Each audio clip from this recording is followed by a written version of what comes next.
Moving onward to our next session, that is edTalk powered by edForce, transforming L&D, navigating employee training and development with AR, VR and the Metaverse.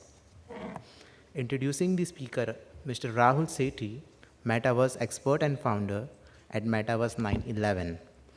Mr. Sethi is a business advisor specializing in Metaverse consulting for global firms, platforms like AR, VR, and immersive tech training.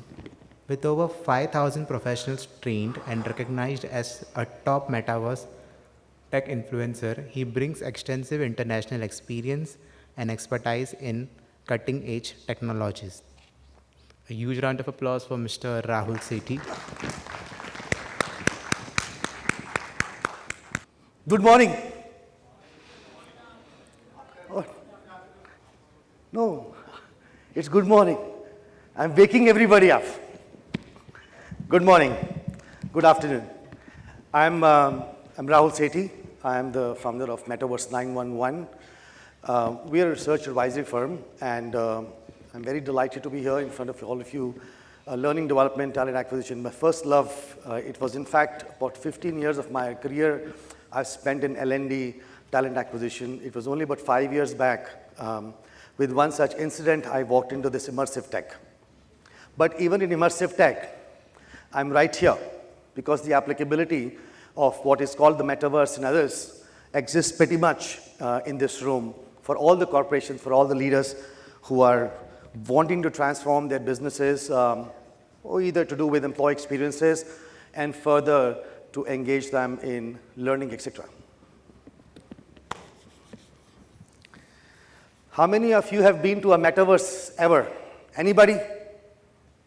You've been to the metaverse? One. But you know what? Everybody can talk about the metaverse here. Some would say it's a hype. Some would say, you know what? It's a Gen Z thing.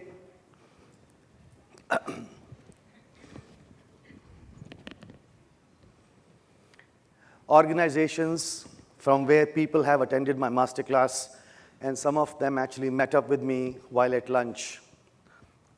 Never thought that, we will meet again like this.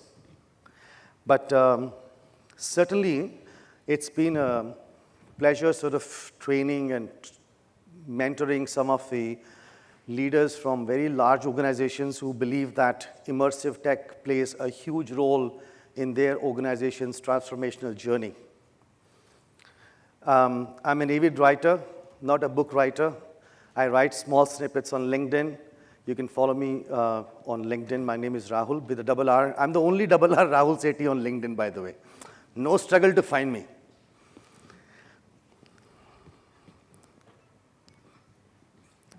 This is the slide that I put together just at lunch because I was listening to everybody. And I was wanting to actually have a simple conversation with you so that I don't look like some science thing, science fiction talking here. So let's categorize, and I'll give 1 minute each. I follow the clock, so I've got another 7 or 8 minutes after this particular slide. I'll give 1 minute to each of this technique. And I mentioned this called a technique and not technology. Each one of us has been through a journey of what is called today social media, Web 2. And we have generally started from discussion forums all the way to sharing content using photos and then videos and so on and so forth. But imagine you have anything in a 3D, any model in a 3D. If you're a manufacturing company, you are a company that develops products, tangible products. You are a company that develops non-tangible products, have gotten an experience that you want to run simply on a mobile phone without having to install anything, is augmented reality. It's very simple. It's very easy to do. And even small teams, for at least the IT companies, can pretty much do it all by themselves. Virtual reality. Everybody spoke about virtual reality. Everyone thinks virtual reality is all meta. And everyone probably used to think that, virtual reality is tough to do. But what essentially the reality of the virtual reality is that when it comes to storytelling, immersively speaking, there can never be a better way to do it. Whether it was Accenture or it was other companies who bought over a few 100,000 headgears during COVID times and post-COVID times, I'm seeing a lot of pharma companies now providing the virtual reality headgear to all of their employees, at least the remote locations, and having them to use them, in certain sectors is becoming more prevalent. So virtual reality, what it means is you create a story, you put that into an immersive sort of an environment, 360, which means I can turn around, see everything in that box, and the learning becomes highly, highly effective. PwC study that my partner Rohit is here, he keeps mentioning 85%, right? 85% improvement in person grasping the content compared to that he does it on the web. Now, can the web content be, can the web content be also transported or sent over to a VR device? Answer is yes, with a little effort. So virtual reality is good for learning, good for storytelling, and all of that. If it was virtual reality and augmented reality, why did in first place we need a metaverse? That's the first question I asked myself 5 years back. Because in those days, I was actually buying virtual land, which eventually was then called a metaverse. A metaverse is nothing but a creator's economy. What it means is that when you are creating content on YouTube, and at some point your YouTube content becomes monetizable, YouTube charges money from you. The same thing if you do it on a metaverse, at least on decentralized metaverses like Decentraland, you're really not paying anybody something in the middle. You don't have a middle person in the whole transaction, which means you have a creator's economy. And metaverse is not virtual reality. Metaverse is not virtual reality at all. In fact, there is hardly one metaverse I know that kind of supports a virtual reality headgear. No metaverse needs a virtual reality headgear. How many of you knew this? Do we need a virtual reality headgear for the metaverse? No, we don't need it. Metaverse platforms are accessible on mobile phones and on web. So that's the third one. Any questions are welcome. I want to make it interactive. This is most likely, if not now, maybe one or two other versions of the same kind of device, is the new phone. Wait for another 5 years. And I'm not talking about Apple Spatial Pro. No. That's entertainment device. That's spatial device for entertainment purposes. I personally don't know how much can it be used on an ongoing basis. But assisted reality, which what it means is that you have a little small camera here, and this is the nothing but a mini computer with a RAM, memory, everything. And it's got a camera. So camera also means is that this camera is not just a generalized camera. It can scan content. It can take the content back to the server. And at the same time, it's got thermal capability, which means that even if in hazardous areas, this particular device is certified to work.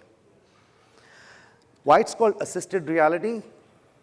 Because it lets you use both of your hands. Imagine a person standing somewhere on a wind tunnel, or a big, large electricity pole, and trying to do certain things on top of it. He has both the hands available, assisted reality. So these terms are very important to understand because they let you deep dive into what's your business type and what kind of experience are you wanting to create for your employees. Your employees, like the lady before me said, you'll treat them as clients. You'll treat them as partners. The employees, when you're working with them, when you want to create experience for them, you can utilize all of these devices or the technology to enhance their experience of learning. Training and development is by far one of the most best used use cases that I know.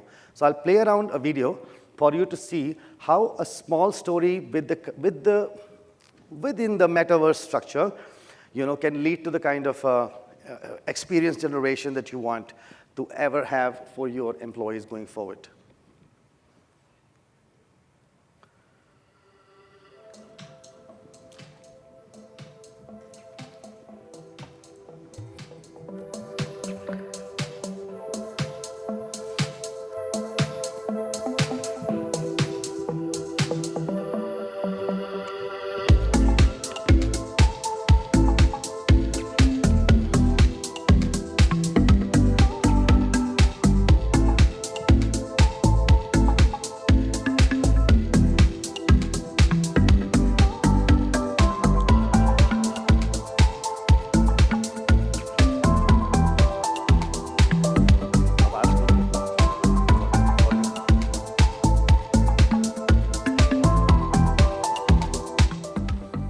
Why waste time when I'm here? Just slow the volume.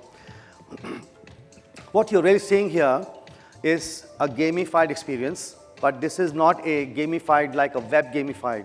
This is a gamified which is a 360 gamified, which means I can walk around, I can go see the campus, and it also means that I have the ability to choose what I want to learn first, And when you give independence to any learner, it changes his behavior, He tends to like it more compared to than just telling him, okay, these are the 5 areas or 5 clicks on a website.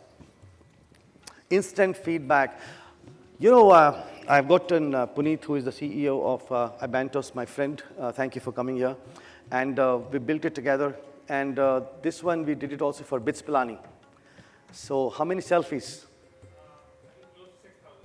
6,000 selfies. People posted 6,000 selfies from their metaverse experience. Convocation, 6,000 students. Interesting. 7,500 students in the convocation. It helps. It helps. It creates engagement like any other website. No other website can do it. So there are many more use cases that we can discuss offline. This one is one level ahead. This has got an AI in it, and this is about cybersecurity. Now, the use case for the cybersecurity is that anybody here, ma'am, what's your password of the computer? So you're going to dodge the question. You'll say, okay, why? But this AI avatar tells him, listen, sorry, I have a meeting. I'll get back to you in 30 minutes. I'll play it for you. Volume. So it's employee of the company going to an AI avatar, okay? And the AI avatar dodging the question, hence training a cybersecurity professional. Volume or बढ़ा दो.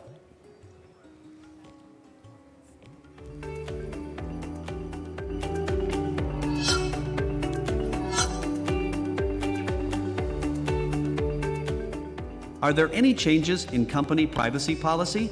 Oh yes, we've recently updated our data privacy policy to include two-factor authentication for all employees accessing sensitive data.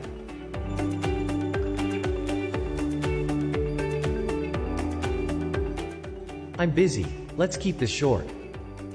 What is your name and designation? I'm Mark, the IT specialist at Secure Corp. Give me information about our last security audit and how it went. Our last security audit was 3 months ago. We passed it with flying colors. Hi, looking for some insights? Data is the new oil, Have you faced any anomalies during our recent data access? Yes, I noticed some unusual access patterns in our data logs last week. It's probably nothing, but it caught my eye.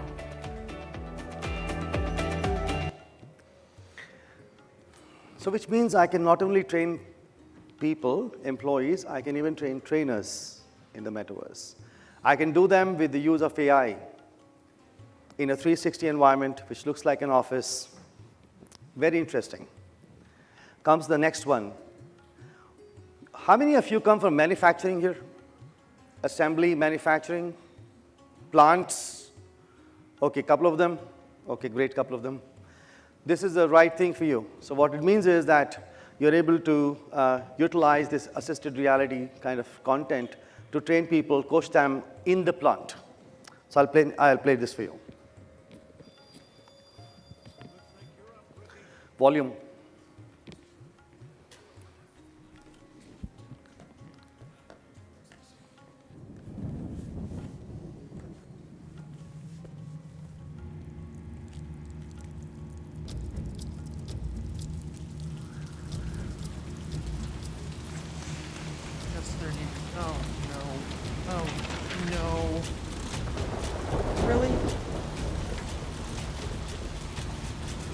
So with this, what he's doing is that all of his things that he was carrying to the site, none is right now available, but all of that is now available in this device. So he'll wear this device, And once he wears it, switches to the computer, and the time he does it, after that, everything comes in this little small camera. There was no internet here, issues with internet, not the internet, but issues with, otherwise I would have actually casted this device on this large screen for you today. But if not, next time. In totality, there are these technologies which are bringing a huge transformational change in the way we learn, we exercise, or we act during the job. So all of these devices are available here, and I'm here since till evening, so happy to connect with you in person. A very quick one is about the initiative that we've taken here in, the first time in India. This is the first Metaverse Experience Center that we've set up in Noida. And why it's called first in India, because from shared services model, which means there's an experience center of a company that has that particular technology. What we have done is we've brought in all technologies and solutions under one roof, and this center is right now live in Sector 132 on the expressway in Noida. I've got Rohit here, Vandana, Maria, myself. So in case any one of you is interested to visit us at the center, happy to have a personal time spent over solutions and what are the possibilities, and like to connect with you again in person. Thank you.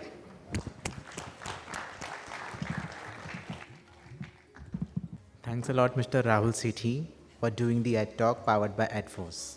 To do the honors, I would like to invite on the dais Mr. Ashutosh Sabu from edForce.